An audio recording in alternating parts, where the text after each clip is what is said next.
Welcome to the Ambitious Coach Podcast. This is a place where driven, determined coaches learn how to get off the business growth struggle bus and learn how to build a wildly profitable online coaching business. I'm your host, Allison Henderson, corporate dropout to six-figure social media business coach. I'm going to show you how I've been able to create the business of my dreams organically, all through utilizing my social media platforms. So pull up a seat, take some notes, and get ready to see your life and bank account transform. Hello, everyone. Welcome back to the podcast. All right, so this week has been so weird for me. You guys might know that both of my kids are finally back in school, which I thought I would love because I was like, I get to work.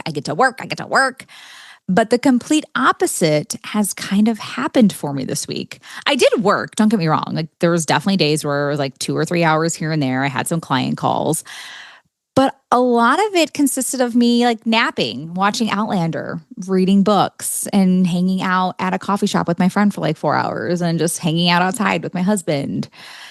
Yeah, I did a lot of, I don't want to say nothing, but like I just didn't feel like I had a lot that I had to do this week.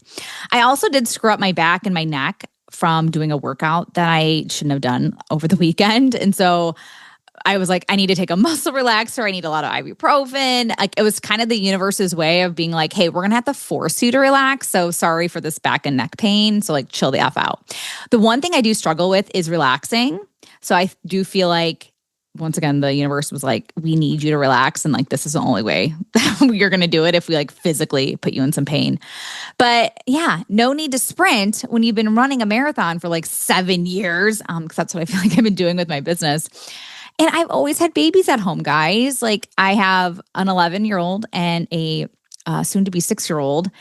And they've always been like my little babies. And now it's just weird that they're both in school full time. I miss them. I really miss them. And I didn't think I would. But I also know this is really good for me. And it's good for my husband too. I do have clients, which is great. I do have money. I don't have to worry about paying bills right now. I do have a great flipping life. So maybe relaxing and chilling is what I need right now. I know if I ask myself, like, Allison, what do you feel like you need right now? I do feel like a nap is something I would say. Like, I kind of just feel like I need to take a nap. I just been extra tired this week, probably from the muscle relaxers, I'll be honest. But yeah, I have to, I guess, admit, like, this is exactly what I manifested, though. I wanted this. I wanted a soft life. I wanted a life where I had money, my bills were paid, I get to travel, I get to chill at home, I get to have lunch with my husband. I wanted that time freedom. So now that I have it, I'm kind of like, oh crap, what do I do with all this time? So I'm kind of in this weird learning phase. Like, it's a season of my business that I'm just not familiar with. Like that ambitious hustler that has been inside of me forever, who loves to work, is also saying, Allison, you're lazy right now. And I'm like, no, I'm not. I'm not lazy, I promise. But it just feels that way because I have all this extra time and I really don't need to be working 8 hours a day on my business to really make the money I want to make, especially right now. Like I feel really comfortable and it feels good. I'm sure I'm going to adjust and find more things to do, maybe get a hobby, who knows? It's just been a weird week. I'm not used to all this extra time. And I'm not going to say I hate it. It's just an adjustment. And I have to work with my thoughts, rewire some of my beliefs around the time where I'm just relaxing and not working. And if you have younger kids right now and you're like, Allison, I actually hate you for saying all of this because you have time freedom and I don't have time freedom. And like maybe you really want to be working on your business, but like you just can't because of like little kids crawling all over you. I get that. I'm so sorry. I did not mean to rub it in your face or offend you in any way. I'm just sharing with you, this might be something that happens to you as your kids get older. Like they're going to go off to school and you're going to have this time and you're going to go, what do I do? How do I fill up this time? And to be honest, I'm not somebody who's like, let's do all these house projects. Like, no, not today. It's not going to happen. I did paint my ceiling over the weekend because there was like a spot on my ceiling that was really annoying me. I'm like, okay, I'm going to paint this. But yeah, I'm not going to be doing big house projects just yet. But anyway, yeah, so this is me having a season of adjusting to having more time. So I'll keep you posted on how it goes. But this week's episode, I want to talk to you all about strategy and everything sales and marketing. You guys know I love talking about this. But specifically, I want to talk to you about pain point marketing and is it ethical? That has been a topic of conversation in my DMs this week. I'm going to be doing a presentation for a sleep consulting certification program. And one of the things that we were going back and forth on was ethical marketing. And there's some sleep consultants out there that are not happy with how some other sleep consultants are trying to sell their programs, and just they feel like it's a little unethical. So I thought, hey, this is actually a great episode topic for you this week. So I'm going to break down what pain point marketing even is, why it works, why it can feel gross, and how to do it in a way that actually serves your people and it doesn't feel icky in your system. Okay. And so I'm going to ask you this question though, because I feel like everyone has had this at some point where like you've written a post and thought, this kind of feels manipulative and kind of icky. But at the same time, you need to speak to your audience's struggles if you want to sell them. You probably heard that before, of like, speak to their pain points, speak to their struggles or challenges, and really hit on what's happening in their life right now, their pain points. Now, if you aren't familiar with pain point marketing, it's using your audience's struggles, frustrations, and challenges as the hook or that foundation of your messaging. It's simply meeting your ideal client where they're at in their life right now and illuminating how they are feeling and why they don't need to feel that way anymore. So an example for you, it could be like a mom who has a toddler who refuses to nap. You might say something like, she's exhausted. She's doubting herself and her ability to be a good mom.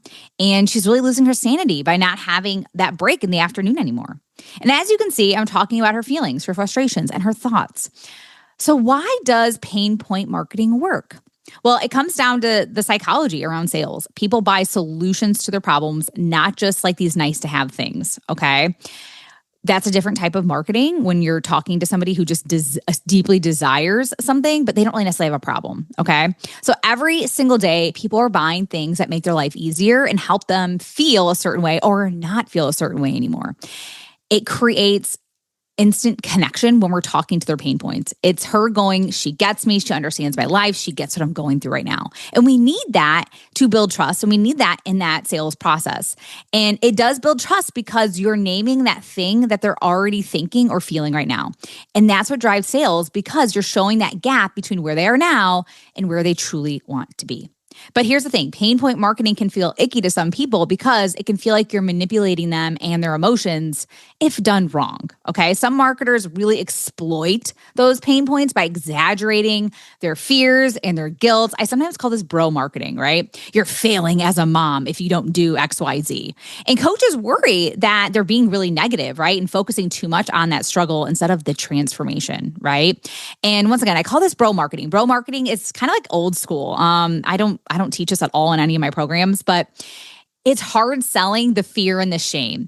It's when we focus on making someone feel less than, so they'll actually buy your product or services instead of genuinely helping them see the better path forward, which is what we call the real transformation. All right. You've probably seen this, the big promises, scare tactics, or pushy, like buy now or you're going to fail at life forever. All right.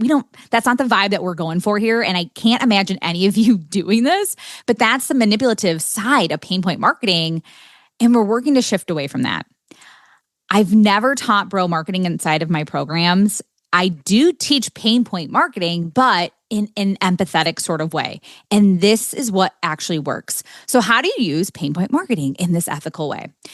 So let's talk about empathy. Acknowledge that pain point, but you're not shaming them. So if you're using like, say, bro style marketing, an example of that would be like, if you keep yelling at your kids, you're ruining your relationship with them forever. Okay. An ethical way of saying that, okay, could be like, hey, you're not alone if you feel like your day ends with you yelling more than you making connections with your kids. So many parents are stuck in this cycle of frustration, and it doesn't mean that you're a bad mom. All right. So see what I did there? Just a slight change in words, and that can do wonders for your sales and marketing. Another way that we can utilize pain point marketing is to offer hope. Okay. Pair every pain point with a possibility or a solution. So if you're using bro marketing, like a style would be like, if you don't learn to discipline the right way, your child will grow up hating you.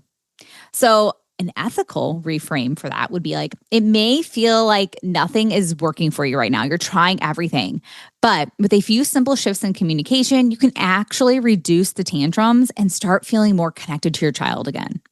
All right, once again, a slight shift in communication. Another way that you can use pain point marketing is just inviting them with no pressure. Present an offer as support, not as like the only way. So bro style marketing could sound like, this is the only method that works. And if you don't follow it, you'll stay stuck forever. So an ethical reframe for this could be like, hey, there's many ways to parent, and my role is to give you the tools and knowledge that can help you feel more calm, more confident, and more in control. And if what I share feels like the right fit for your family, I'd love to support you. All right. So once again, slight way to communicate in a way that isn't so hard and like in your face, right?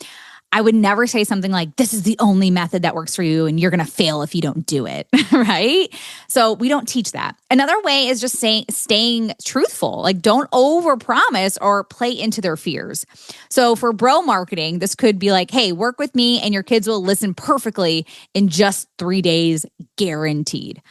I don't like that sort of terminology. I don't use that. I don't say anything like guarantee results, right? We don't do that. What you could say, though, this is an ethical reframe, is every child is different. But what I can promise is that you'll walk away with strategies you can use right away. And with consistency, you'll start seeing progress in your home within just a few days. All right, so think of it like this. I can see your struggle. I've been there and I get it. And here's what's possible when you get the right support. All right. So as you can see here, communication and how you say stuff is key. You can touch on their pain points in a way that isn't shameful or making them buy something they actually don't want or need. That's really another thing I need to tell you is you're selling to somebody who actually needs and wants your help. I don't invite people to get on calls with me or to buy any of my services unless I actually know they need and want my help specifically, okay?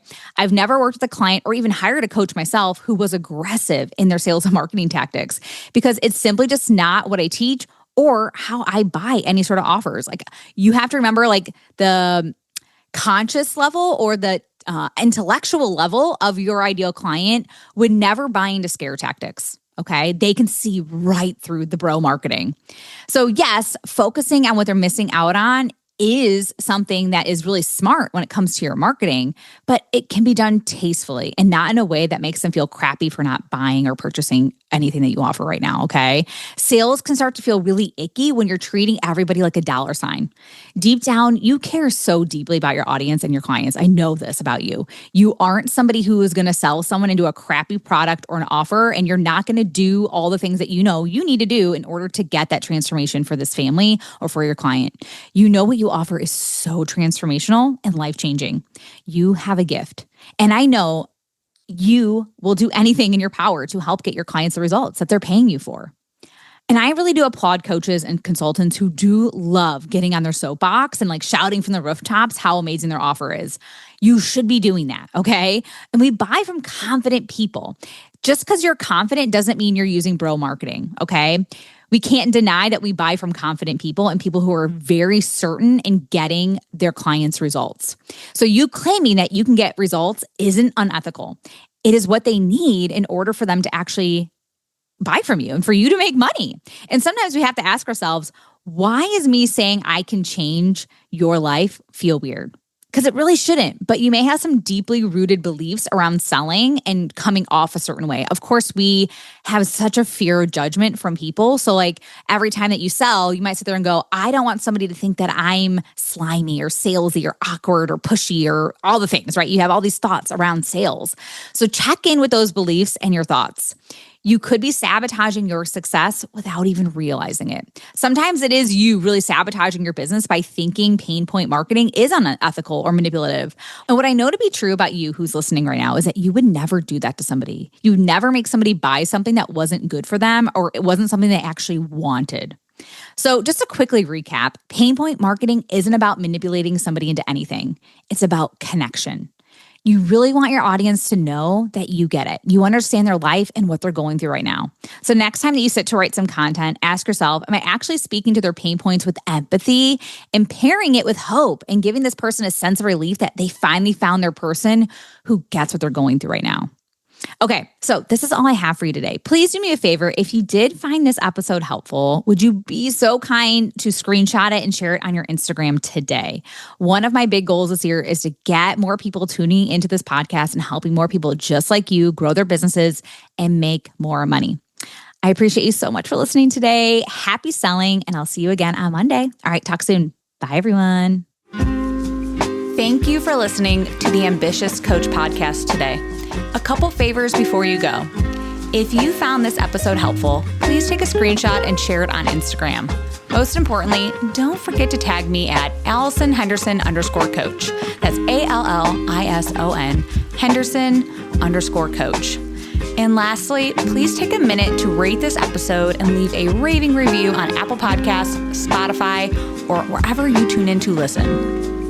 Okay, ambition is great, but it's time to get to work. Take action and commit to being 1% better every day. Once again, thank you for tuning in, and I will see you again next week.